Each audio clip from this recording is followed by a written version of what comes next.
15. John Danler. If you're going to make some side money as an adult performer, it's probably a good idea not to do it wearing your uniform from your day job. Former Los Angeles traffic cop John Danler apparently wasn't thinking about this when he appeared in an adult film, not only wearing his police uniform, but also while he was on duty. The film was recorded sometime in 2008, but wasn't discovered by Danler's superiors until 2011. In the video, he could be seen fondling adult performer Kylie Reese, who was straddling him and spanking the woman's behind with his patrol car in view. In all fairness, Danler declined Reese's repeated urging for him to touch her chest. But he eventually caved, and he failed to inform his workplace about what had happened.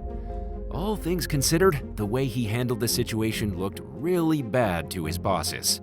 Upon learning of the unbecoming footage, the Department of Transportation promptly fired Danler, who appeared to the Civil Service Commission in a desperate bid to get his job back. The 23-year veteran of the Bureau of Parking Enforcement admitted that his appearance in the film wasn't the best thing that he had ever done, but the commission upheld its decision to fire him. A subsequent lawsuit also failed to get him the second chance that he felt he deserved, leaving him on his own to find a new career path. It's unclear what Danler's up to these days, but there's a LinkedIn profile belonging to a Los Angeles resident with the same name, who identifies themselves as a delivery driver. 14. Zachary Maidment. 29-year-old Zachary Maidment kissed his career as a police officer goodbye in 2020 when he was busted for snorting cocaine off his fiance's chest at a casino along Australia's Gold Coast. Secretly recorded footage showed both Maidment and his fiancée at the time, Tiana Hansen, using the drug during his birthday party. Following the couple's arrests, Maidment admitted that he began using drugs to deal with the stress of working as a cop, especially given the workplace culture in which asking for help is considered weak. Both he and Hansen pleaded guilty to possessing dangerous drugs and managed to avoid jail time. Now that his policing career was over and he was free to do whatever he wanted, he and Hansen began making adult videos together and selling them online. The couple claimed that they had made tens of thousands of dollars within a day of launching their content. And if that's true, it would be easy to see why Maidment might want to stick with being an adult performer for as long as possible. But in reality, he felt remorseful for the behavior that got him kicked off the police force. And as of early 2022, he was completely off drugs and hoped to land work as a health and safety officer. 13. Lady cops look too good. In late 2014, several female NYPD officers caught flack from their employers for posting side-by-side photos of themselves in their uniforms on one side and their sultry evening wear on the other on Instagram. The images appeared amid a trending movement among female cops across the US who took to social media to show off the comparisons between their personal and professional lives. There were even entire profiles dedicated to these types of photos, including one famously known as Blue Line Beauties.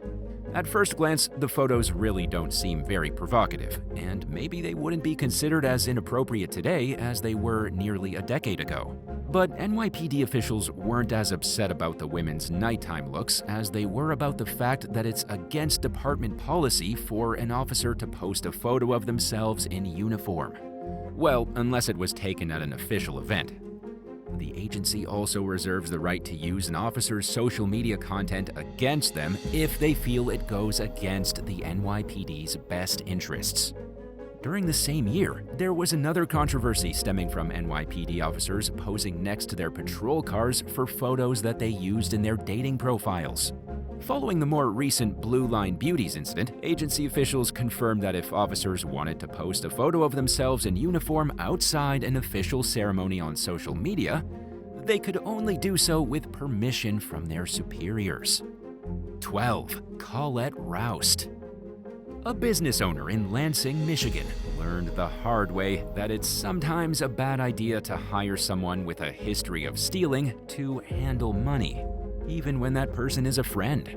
Colette Roust already had a history of stealing from past employers and had even served jail time for a prior conviction when she was hired by Bill Fluke and his wife, Gretchen Sutton Fluke.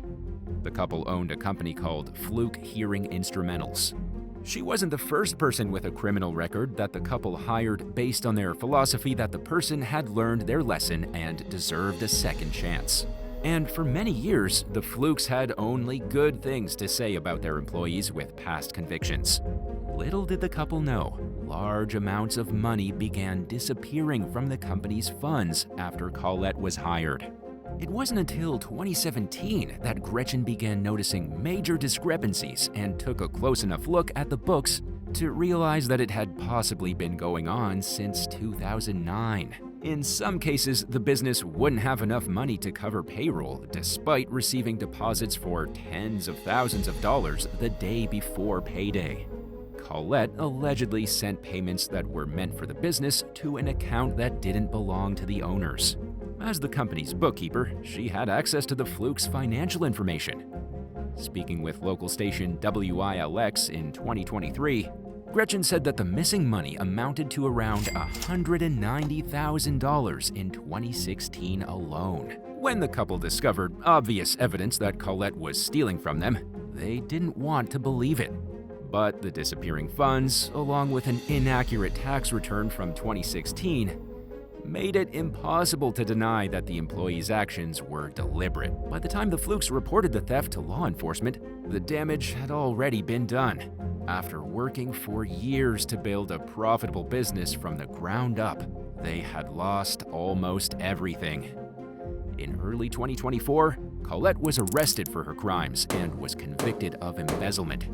As of early March, she awaits sentencing from behind bars at the Ingham County Jail.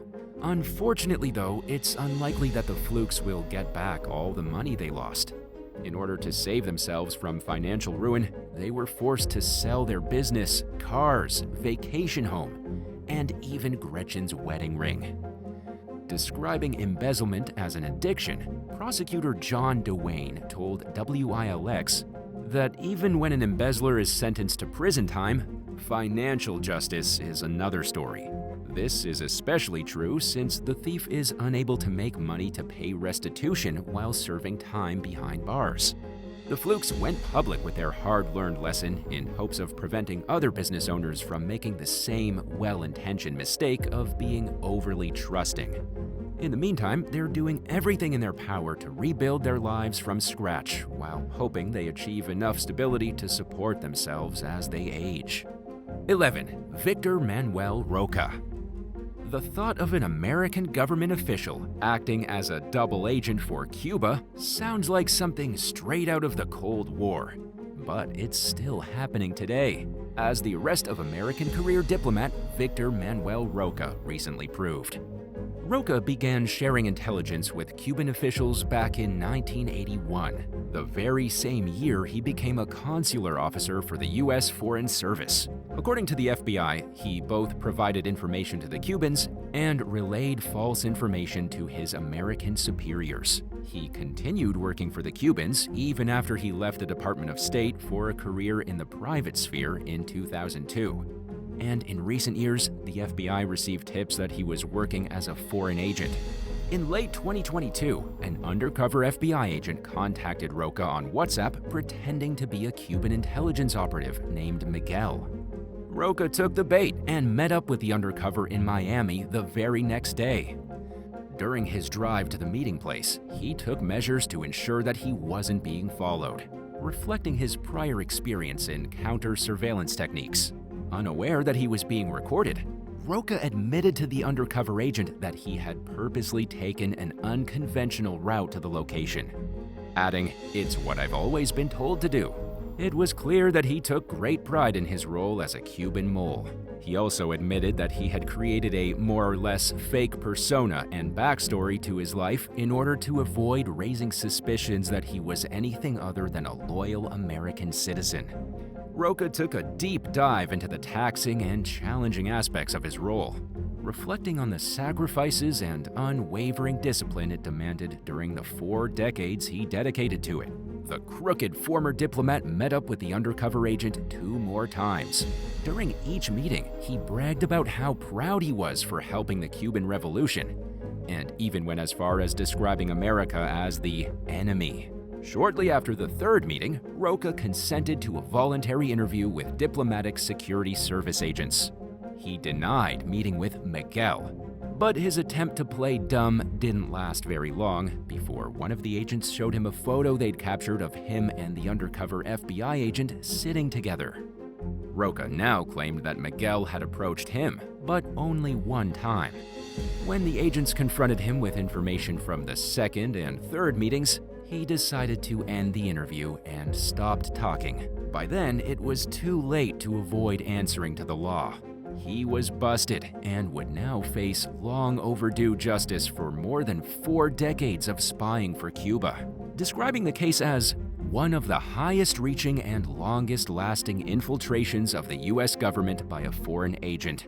Attorney General Merrick Garland said that Roca purposely pursued jobs that would give him access to the type of information that his handlers were seeking, which had the ability to affect U.S. foreign policy. Authorities have revealed few other details about the nature of Roca's spying and the type of information he passed on, and it will likely take investigators years to determine the extent of the damage he caused. In February 2024, Roca pleaded guilty to 2 counts of conspiring to act as an agent of a foreign government. As part of a plea deal, an agreed-upon sentence has already been determined, but it's being kept secret from the public until April 12th. 10. Tade Ted KOLO.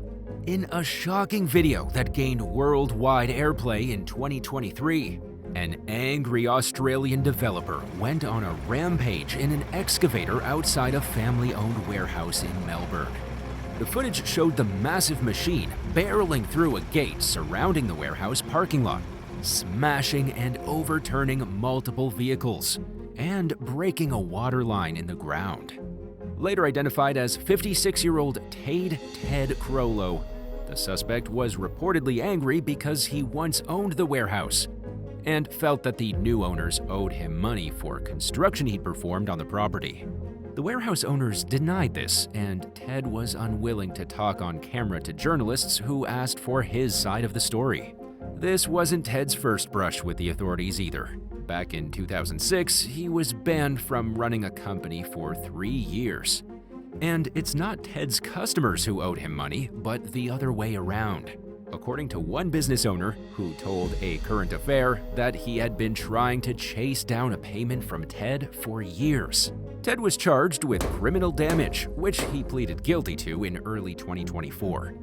His lawyer urged the judge for leniency, noting the bad publicity Ted had received following his heavily televised tantrum. The judge acknowledged that Ted was genuinely remorseful and had shown an effort at rehabilitation, so, in lieu of jail time, he received a community supervision order. He was also ordered to perform 60 hours of community service as part of his sentence.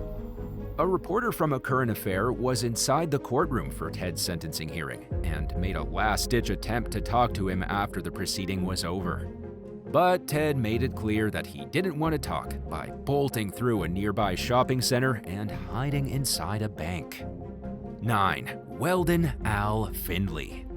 During his time as a National Grid employee in New York City, Welden Al Finley decided to make some money on the side without having to go through all the effort to get a second job. He approached landlords throughout the city and offered to provide them with an alternative to getting their gas meter installed through the company. He would do it himself for prices ranging between $1,300 to $2,500. And in addition to avoiding paying full price for the meter installation, customers managed to skirt around the fees that usually come with a new construction project in the city. Finley's secret operation grew so large that he had 37 rogue employees under his command, including 7 of his co-workers from National Grid. His network of illegal hookups grew to include 33 properties in various Brooklyn neighborhoods. The underhanded utility man was fired from National Grid in 2010 for falsifying his timesheet. But it wasn't until 2017 that he and his alleged co-conspirators were arrested for running a so-called shadow utility company. Finley and 6 accused accomplices were charged with enterprise corruption, while 30 other defendants faced various other charges relating to their roles in the operation. If convicted as charged, Finley could have faced up to 25 years in prison. He pleaded guilty to the enterprise corruption count, along with 1 count of falsifying records, and was sentenced to 2 1/3 to 7 years in prison. 8. Daniela Green. 38-year-old Daniela Green was entering her 3rd year as a linguist and translator for the FBI when she was assigned to investigate a member of the ISIS terrorist organization who was living in Syria in 2014. The man at the center of her assignment was a German rapper-turned-jihadi named Dennis Cuspert. He was better known by his stage name, Deso Dog, and his Islamic name, Abu Talha al-Almani. He'd become a key recruiter for ISIS, who used the internet to attract troubled and impressionable young men who needed a sense of belonging. 6 months into the investigation, Green informed her superiors that she planned to travel to Germany and visit her family. But in reality, she had no plans to do either of those things. She intended to fly on a one-way ticket to the Turkish city of Gaziantep, near the Syrian border, and to proceed to Syria from there. Once she reached Syria, Green met up with and married Cuspert. She stayed there for over a month before realizing the enormity of her mistake and returning to the US, ready to face the consequences that she knew were about to come her way. Several emails Green sent during her stay in Syria reflect an awareness that she had made a terrible and potentially life-ruining decision. In one message to an individual whose name was redacted in court documents, she wrote that she had really made a mess of things this time. In another, Green wrote, "I'm in a very harsh environment, and I don't know how long I will last here." She also expressed her fear of going to prison and her wish that she could turn back time. Based on Green's past, there was no reason to believe that she was at risk of becoming radicalized or be persuaded to become an ISIS bride. She was arrested upon her return to the United States, but because she agreed to cooperate, prosecutors kept most of the details surrounding the case secret from the public. Green pleaded guilty to her wrongdoings and spent 2 years in federal prison. Her career with the FBI is over, and as of 2017, she was working as a hostess at a hotel in Syracuse, New York. 7. Gary Jones. In October 2022, a British factory employee was caught putting dangerous and potentially deadly ingredients in food items at the Harvey and Brooklyn company in Worcestershire, England. As a picker, 39-year-old Gary Jones was tasked with gathering ingredients for the manufacture of various foods. However, he decided to take some creative freedom where he had no authority to do so and mixed things like rubber gloves, metal ring pulls, and plastic bags into containers of hummus and salad dressings. He also put fish into products that were supposed to be seafood-free, which could have easily threatened the life of anyone with a severe allergy. Harvey and Brooklyn is a major supplier of food and ingredients to restaurants across Britain. Fortunately, though, very few of the dozens of containers of contaminated food ever made it out of the factory, thanks to the company's rigorous policies for ensuring the quality of their products. The small amount of products that did reach their destination were recalled and sent back to the factory before anyone could have consumed them. After discovering the contamination, the employees who oversee the factory did their due diligence and traced the activity to Jones, who was seen on surveillance footage tampering with containers of food when he was alone. In addition to tampering with the food, the suspect was accused of breaking into a coworker's house and stealing their pink hairbrush. While nobody was harmed by the contaminated food, the situation could have turned out much worse if the ruined products weren't discovered in a speedy fashion. Jones also jeopardized the company's long-standing good reputation by messing with the food. In the end, he was found guilty of contaminating goods and burglary, and was sentenced to nearly 3.5 years in prison. His motives for the crimes, however, remain unclear. 6. Danny Mary Scoffield. An unknown number of patients at the Asante Rogue Regional Medical Center in Medford, Oregon, got sick or died since late 2022 when a nurse allegedly swapped out their fentanyl IV drip with tap water. Evidence of tampering with the painkiller was discovered after officials noticed a troubling spike in IV-related blood infections, particularly in the hospital's intensive care unit. At least 14 central line-associated bloodstream infections, or CLABSIs, occurred between September 2022 and March 2023. Asante has remained extremely tight-lipped about the investigation and has done little more than acknowledge that they are investigating in the first place. The company has also reassured the public that it has contacted patients and families who were affected by the so-called diversion of painkillers at the hospital. No criminal charges have been filed against any of the hospital's employees, but internal and law enforcement investigations are ongoing. Asante and one of its nurses, Danny Mary Scoffield, have been named as defendants in an $11.5 million lawsuit filed by the estate of a man who died. The patient, a 65-year-old cannabis farmer named Horace Wilson, checked into the hospital in January 2022 after falling off a ladder. But instead of getting better, his health deteriorated over the following month. He suffered from bacterial infections, causing him to experience high fevers and brain dysfunction. And eventually, he went septic, leading to organ failure. Also, because Wilson wasn't receiving his painkiller, he may have been in pain even though he was sedated. In November 2023, Scoffield agreed to a voluntary suspension of her nursing license while the rest of the investigation plays out. 4 months later, local attorney Justin Idiart told CBS News that he has agreed to represent 9 victims and that 5 more people had contacted him for possible representation against the hospital.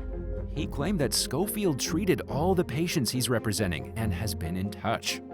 According to CBS, other lawyers in the area have also been receiving calls from victims and have estimated that as many as 36 plaintiffs may end up filing lawsuits. 5. Historic Housing Authority Bust. In February 2024, the U.S. Department of Justice carried out the largest single-day bribery takedown in American history. Following a decade-long investigation, 70 current and former employees of New York City's infamously troubled housing authority, NYCHA, were arrested on bribery and extortion charges. According to the Justice Department, the corrupt staff members accepted kickbacks from contractors in exchange for securing contracts. Over a 10-year period starting in 2013, the suspects allegedly accepted $2 million in bribes for awarding $13 million worth of contracts. In most cases, the work was for small repairs amounting to $10,000 or less, and the payout to the employee who hooked the company up received anywhere from $500 to $2,000. The illicit scheme was reportedly carried out in as many as 100 of the city's NYCHA buildings across the 5 boroughs, amounting to roughly 1/3 of its total number of housing projects. Many NYCHA employees were unsurprised by the arrests, which mark the latest in a seemingly endless series of problems that have plagued the city's public housing system for decades. According to Curbed, the bribery problem began after the agency quit allowing contractors to bid on small jobs for the sake of getting the work done quickly. Instead, building superintendents are allowed to choose the contractor, and with how easy it became for employees to line their pockets, it's no wonder that this pay-to-play system became business as usual. The Housing Authority has already been under federal scrutiny since the year before the bust, due to the litany of ongoing problems. In addition to corruption sometimes dictating decisions and getting in the way of smooth operations, The apartment buildings are old. Most need large-scale renovations, which the agency does not currently have the funding for, as it faces a $70 billion housing deficit. With the challenges NYCHA already faces, the last thing it needs is crooked employees who care more about personal gain than acting in the community's best interests. According to authorities, the bribery scheme drove up the costs of repairs and damaged the trust between residents and officials. Most of the defendants are now facing federal charges of solicitation and receipt of a bribe, which can carry a maximum 10-year prison sentence, and extortion under color of official right, which carries a 20-year maximum term. 64-year-old Angela Williams of Fayetteville, North Carolina, is facing some of the most serious charges. In addition to bribery and extortion-related counts, she stands accused of destroying evidence, which can land someone in prison for up to 20 years if convicted. She's also accused of making false statements, which is punishable by up to 5 years behind bars. 4. Jonathan Hayes. As a registered nurse, 47-year-old Jonathan Hayes took an oath never to harm the patients he cared for. But he failed to follow it, according to authorities, who are accusing him of killing 2 patients and trying to kill a third while working at a hospital in Winston-Salem, North Carolina. The alleged crimes began with the assault of a woman named Pamela Little in December 2021. She suffered a hypoglycemic episode resulting from an overdose of insulin, which she normally didn't receive at the hospital. Little would later tell investigators that Hayes creeped her out and that she saw him trying to put what looked like a pill in her IV bag, only to suddenly stop what he was doing when another staff member entered the room.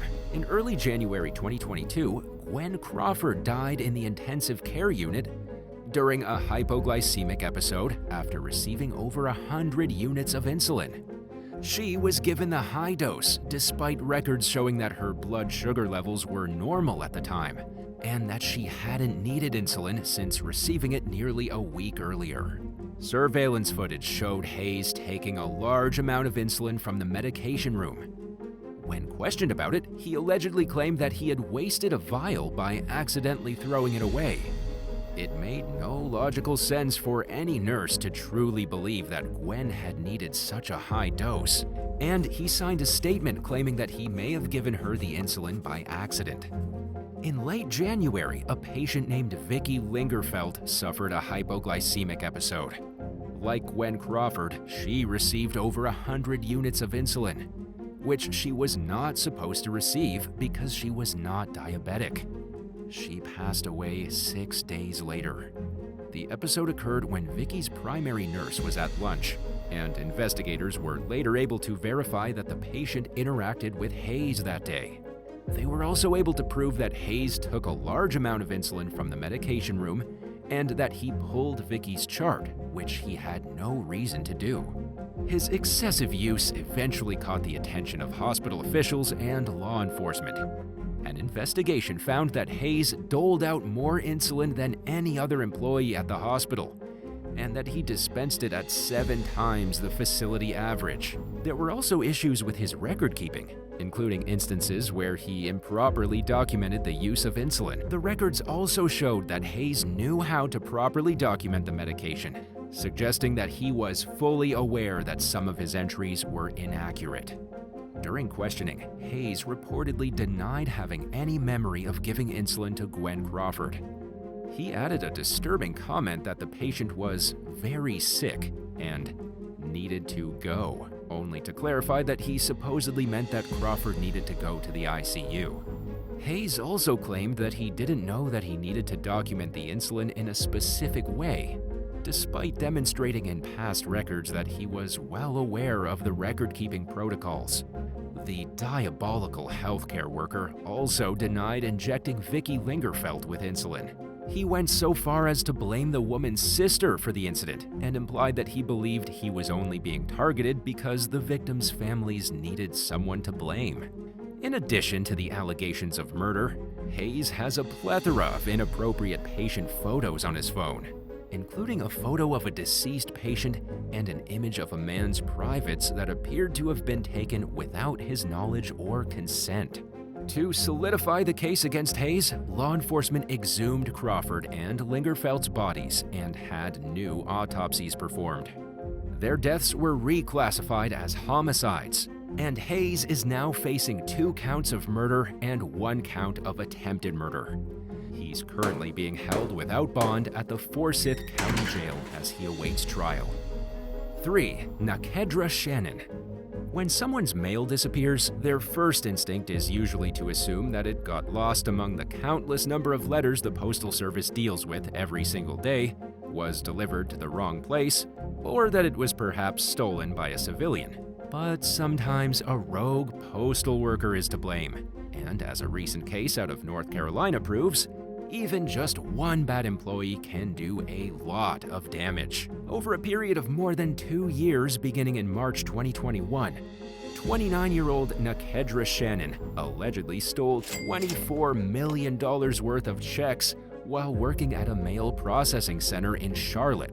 Around $8 million worth of the stolen checks were from the U.S. Treasury. According to federal prosecutors, Shannon conspired with 27-year-old Donald Gardner and 24-year-old Desiree Carter to sell the stolen checks on a Telegram channel called OG Glasshouse. Desiree Carter is accused of running the channel, while Shannon sent the checks to the buyers. Carter received half of the ill-gotten proceeds, while the other half was split between Shannon and Gardner. The trio allegedly profited to the tune of hundreds of thousands of dollars, according to the U.S. Attorney's Office. They are each now facing 5 counts of theft of government property and 1 count of conspiracy to commit financial institution fraud.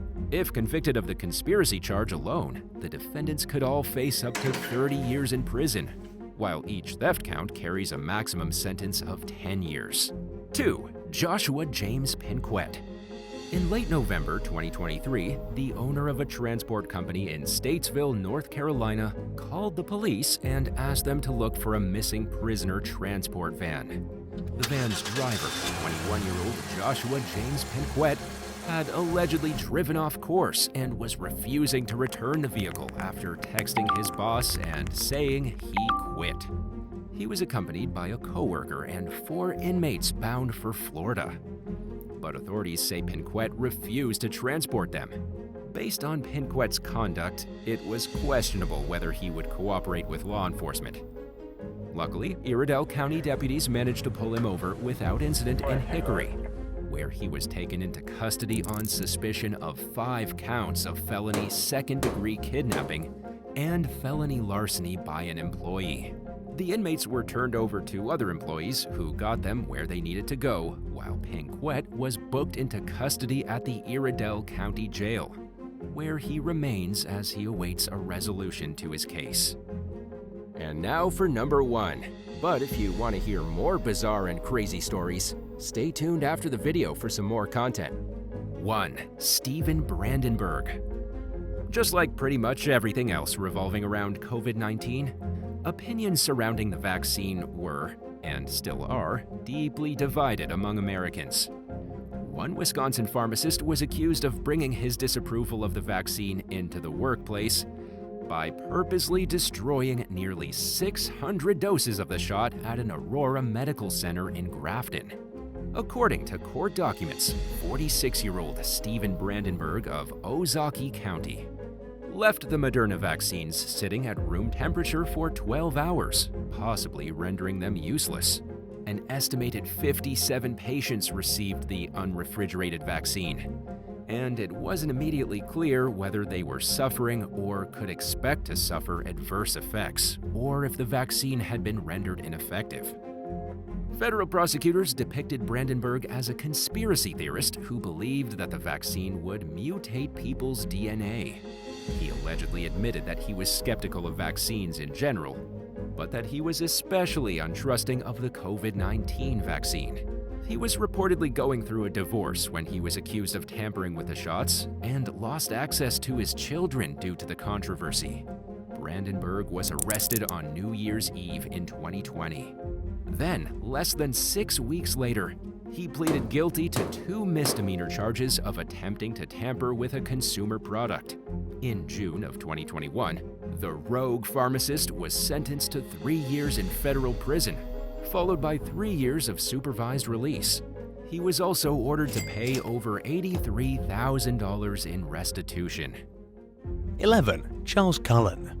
By the time Charles Cullen killed his first victim in 1988, he was in the throes of alcoholism and his life was entangled in a downward spiral. At the time, he was working as a nurse at St. Barnabas Medical Center in Livingston, New Jersey. The first victim was a local judge who came to the emergency room suffering an adverse reaction to a blood-thinning medication when Cullen administered a lethal dose of a drug to him intravenously. It's believed that he killed dozens of people here before he quit in 1992, including an AIDS patient who was overdosed with insulin. For the next 2 years, he worked at Warren Hospital in Phillipsburg, New Jersey, where patients continued to die under suspicious circumstances. This includes 3 elderly women who received overdoses of a heart medication called digoxin. One of these patients accused Cullen of sneaking into her room and injecting her IV with something while she slept, but the hospital dismissed her complaints. Cullen continued to kill at various hospitals into the early 2000s. Although several of his employers suspected him of serious wrongdoing, he avoided legal scrutiny until the death of his final victim in 2003 at the Somerset Medical Center. By then, Cullen's co-workers and superiors had caught him in rooms he wasn't assigned to, ordering drugs for patients they weren't prescribed, and going through patient records that he had no reason to look at. After his first murder arrest, Cullen confessed to killing at least 40 people throughout his 16-year nursing career, although some believe he may have murdered as many as 400 victims. He received 11 life sentences for several of the murders he committed, and it's long enough to ensure that he'll never see freedom again. 10. Dr. Onyekachi Nobuko. In early 2022, a woman who suffers from epilepsy had a serious seizure and went to the emergency room at the University of Florida Health Leesburg Hospital. Sheila Bryant later told local station WFTV that her eyes were open and she was semi-conscious, but she couldn't say or do anything because of the seizure she was having. The doctor who was tasked with treating her, Onyekachi Nobuko, allegedly thought Bryant was faking her condition. He hit her in the face repeatedly to try proving that she wasn't really having a seizure. He's also accused of returning to the room and slapping Bryant's face with her hand a second time, causing her IV to rip out of her arm and blood to spray everywhere. The patient was left with visible injuries from being struck in the face. According to one witness, Dr. Nobuko laughed and mocked the patient and didn't stop hitting her until other staff members intervened. He reportedly told police that he was trying a method that's commonly used to see if a patient is faking unconsciousness. It involves holding the person's arm and letting go to see if they resist or have any bodily control. However, several employees claimed that it looked like the doctor was actively hitting Bryant. Nobuko was charged with 3 counts of battery. 9. Elizabeth Johnson. An emergency room doctor from Hoboken, New Jersey, found herself in hot water with the law in early 2022 after she and her roommate were accused of trafficking drugs.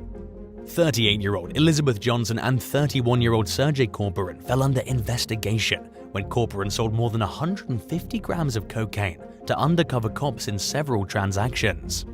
A search of their apartment turned up at least $15,000 worth of drugs and paraphernalia, including 17 grams of cocaine, 60 ecstasy tabs, and more. Both Johnson and Corporan now face a slew of charges, including multiple counts of possession with the intent to distribute within 1,000 feet of a school. Corporan was also charged with numerous counts of distribution. Johnson's employer of 4 years, the Hoboken University Medical Center, declined to comment, citing an ongoing investigation. 8. Dr. James Arthur Grime. In late 2021, someone began writing anonymous letters to the nurse manager at an emergency room in Corpus Christi, Texas, accusing Dr. James Arthur Grime of being intoxicated on the job. The first note stated that Grime was drowsy and had slurred speech, while the second note claimed that he once again seemed impaired. According to staff members, he was inputting orders incorrectly, seemed confused, lost his balance, and at one point allegedly stumbled into the wrong patient's room. Grime was relieved of duty and sent to take a drug test, but was either unable or unwilling to do it that day. He went the next day and passed, although there were no staff members available to watch him give the sample. A month later, he reportedly refused to give urine for a scheduled drug test because he had eaten. The next day, Grime tested positive for cocaine and a type of controlled sedative called benzodiazepines. He was relieved for another 2 weeks, and the Texas Medical Board temporarily suspended his license until a hearing was held to determine the next steps. 7. William Huel. Chris Allison and her husband Troy were at their Columbus, Ohio home one night in 2018 when Troy started having trouble breathing. He went to the emergency room where he had 2 heart attacks and was then transferred to the intensive care unit, ICU. The doctor on duty, William Huel, told Chris that he thought her husband was brain dead and that he wanted to give the man something to make him comfortable. He was soon dead at just 44 years old. Several months later, the hospital called Chris and said that Troy had been given an overdose of fentanyl. An investigation found evidence that Huel overdosed at least 25 patients with the powerful painkiller. He was fired, lost his medical license, and was initially charged with 25 counts of first-degree murder. Huel's attorney, Jose Baez, argued that he was preventing needless suffering in patients who were close to dying, a practice known as comfort care. 11 counts were quickly dropped, and Huel was brought to trial for the remaining 14 counts. Baez reportedly claimed that his client was scapegoated, and Huel himself maintained his innocence. He stated that he felt the doses he gave were appropriate for the patient's conditions at the time. Ohio's laws also don't specify a maximum dosage of fentanyl, which means that it's generally up to the treating physician to determine a patient's appropriate dose. A jury acquitted Huel of all charges, but he was left with a handful of civil suits from the families of patients who died in his care. He also permanently lost his license and has no other choice but to start his life over from scratch and find a new career. 6. Jennifer Ann Hall. Over a 5-month period in 2002, the Hedrick Medical Center in Chillicothe, Missouri experienced 18 code blue cardiac emergencies. It was a sudden and shocking increase from the facility's average of 1 code blue incident per year. 9 of the patients died and 9 recovered. In 2012, Livingston County prosecuting attorney Adam Warren launched an investigation into the suspicious uptick in code blue events.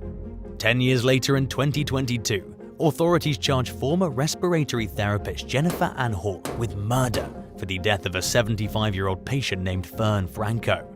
The 41-year-old is accused of injecting Franco with lethal doses of succinylcholine, which paralyzes the respiratory muscles and renders a person unable to breathe.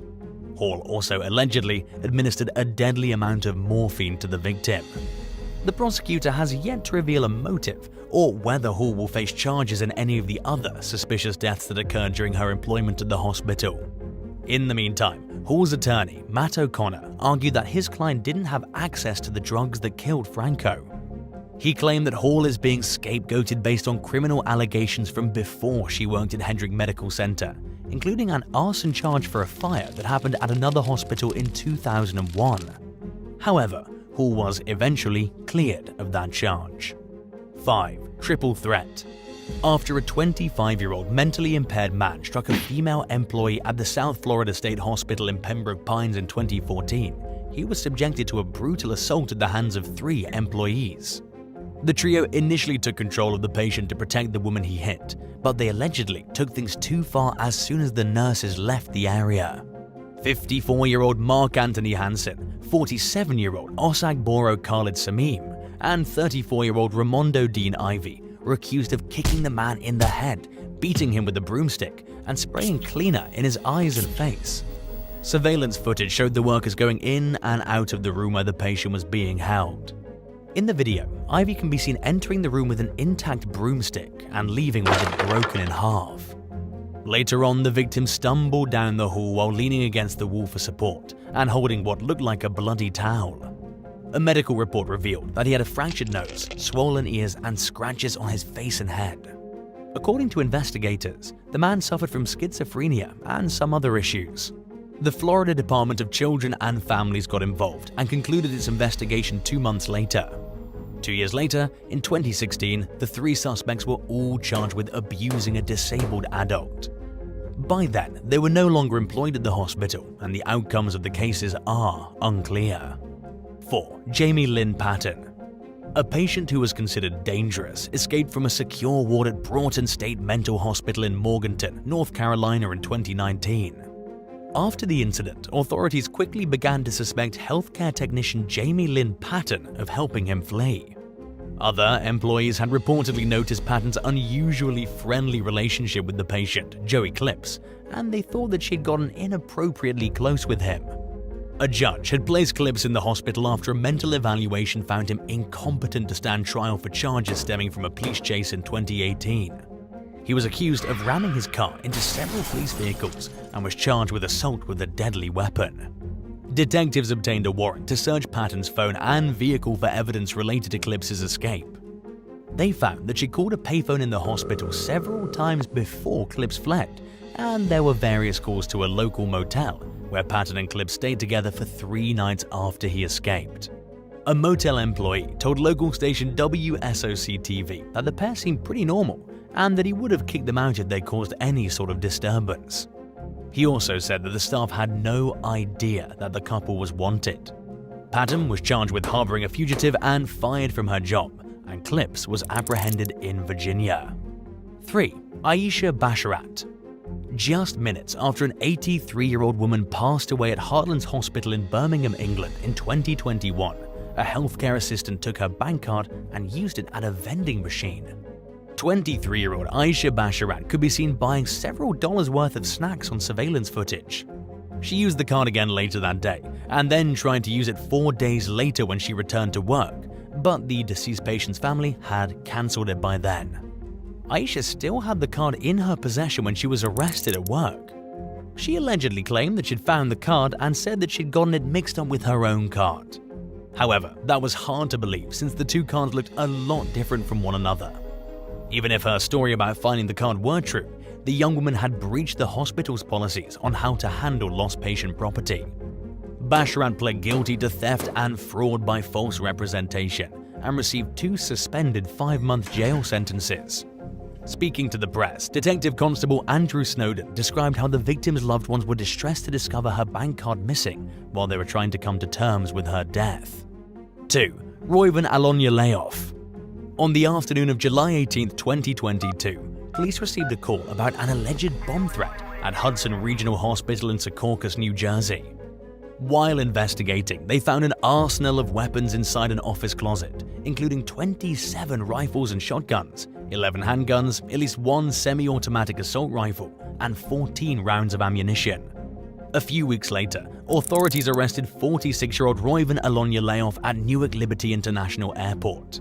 He's now facing multiple charges, including unlawful possession of an assault firearm and 2 counts of possession of a high-capacity magazine. If convicted on those 3 charges alone, he could face 5 to 10 years in state prison.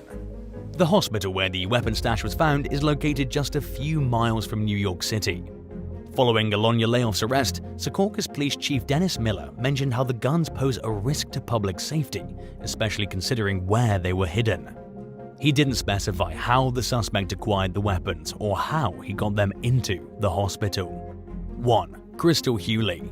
33-year-old Crystal Huel no longer worked at the Memorial Hospital in Chattanooga, Tennessee, when she allegedly put her old badge on and went there dressed as an employee in 2018. She was later accused of gaining access to the break room by telling a worker that her access code wasn't working. They punched Huel in, at which point authorities claim she stole employees' credit cards. The incident came after Huel pulled the same stunt at a different location, where she snatched a credit card and bought an Xbox with it. After the second theft, detectives reviewed surveillance footage at the hospitals and stores where hundreds of dollars worth of unauthorized purchases were made. Officials later identified Huel as the suspect. She was charged with burglary, 2 counts of theft of property, and 3 counts of fraudulent use of a credit card.